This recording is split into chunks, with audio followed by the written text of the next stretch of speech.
going to work on solving some basic trig equations. So for anything we do with trig, remember it's important to remember your unit circle and the values that come along with it. 0 degrees and 0 radians, coordinates are 1, 0.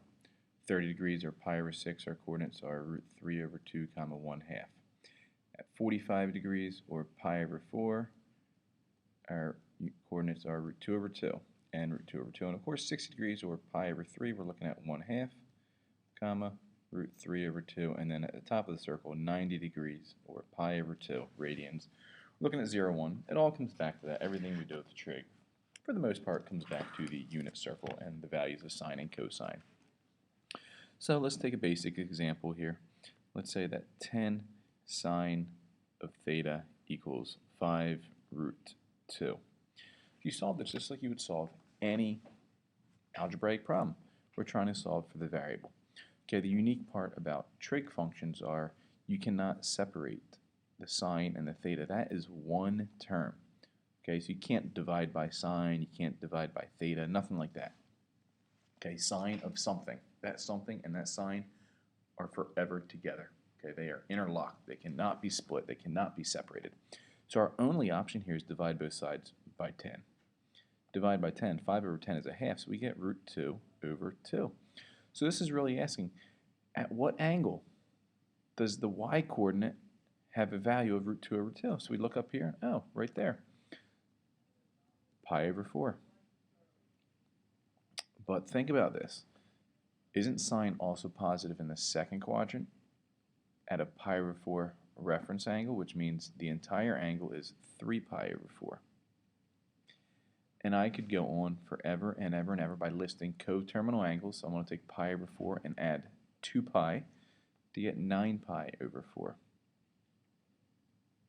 Then I'll take 3 pi over 4 and add 2 pi to get 11 pi over 4.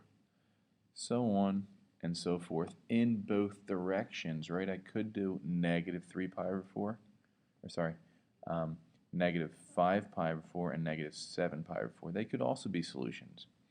More often than not, you'll be given restrictions, and I'll show you what I mean by that in this next example. So that was example 1.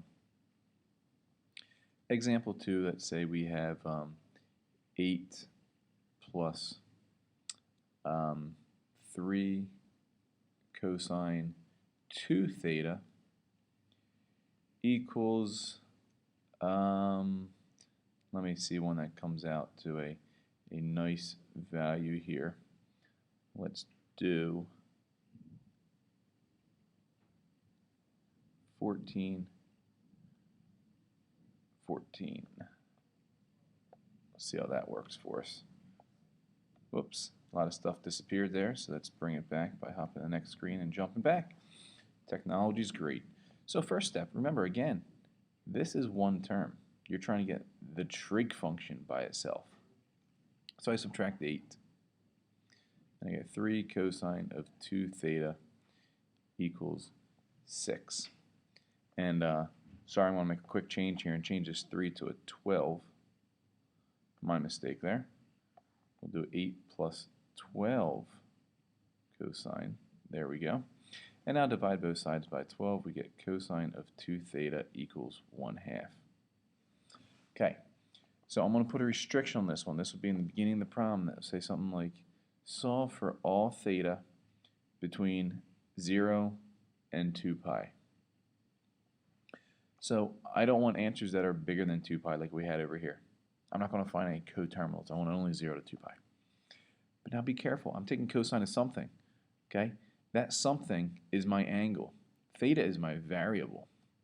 So 2 theta, right, my angle, whatever is next to the sine or the cosine, inside of it is my angle. So the angle at which the x-coordinate is 1 half is up top here at pi over 3. Cosine is also positive in the fourth quadrant. Pi over 3, reference angle in the fourth quadrant is 5 pi over 3. Okay? Now, again, you have to be careful. This is at thetas between 0 and 2 pi, so that implies that 2 times theta, right? 2 times theta is between 0 and 4 pi.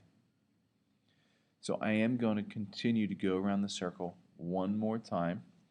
So pi over 3 plus 2 pi is 7 pi over 3. And 5 pi over 3 plus 2 pi is 11 pi over 3. I'm doing that by getting common denominators and adding 6 pi over 3, which is equivalent to 2 pi. Right? 2 pi is the same as 6 pi over 3. Common denominators. Alright? So at this point I've solved for 2 theta, and now to solve for theta alone I'm going to divide everything by 2. So pi over 3 becomes pi over 6. 5 pi over 3 becomes 5 pi over 6. 7 pi over 3 becomes 7 pi over 6. And of course 11 pi over 3 becomes 11 pi over 6. And those are 4 solutions to the equation 8 plus 12 cosine of 2 theta equals 14. Alright, so just like any other algebraic problem, get the variable by itself. Our variable in this case is the entire trig function, and then we use our unit circle and our knowledge of the unit circle to find the missing angle or angles that make the equation true. Hope that was a good, nice little intro / review to solving basic trigonometric equations.